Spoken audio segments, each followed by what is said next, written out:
Have you ever wondered what games you should keep or you should lose? Find out here at Purge Reviews. Everybody's going to start here on the start spot at your house, and you will continue to go all the way up until you get to the North Pole. The first person to get to the North Pole wins the game, and you do not have to have exact count. Great for a mass market game to start ditching that when they're playing. Each person draws 5 cards in their hand, and then you're ready to start the game. Being of your turn, you draw 1 card to make it 6 cards in your hand, and you play a card. If it has a number on it, you simply move that number of spaces. In this case, I play a 2, and I will move 2 spaces onto the board.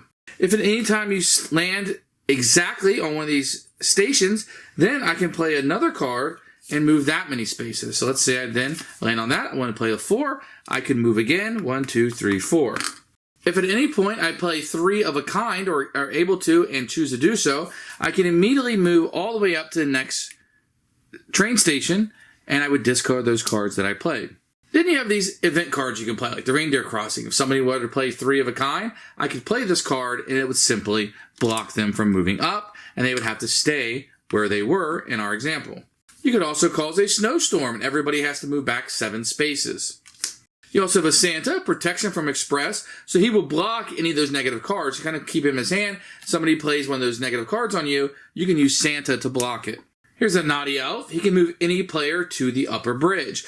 The upper bridge is a spot on the board. So let's say somebody gets way up here and they're getting close to win. You can play the naughty elf and they have to come all the way back.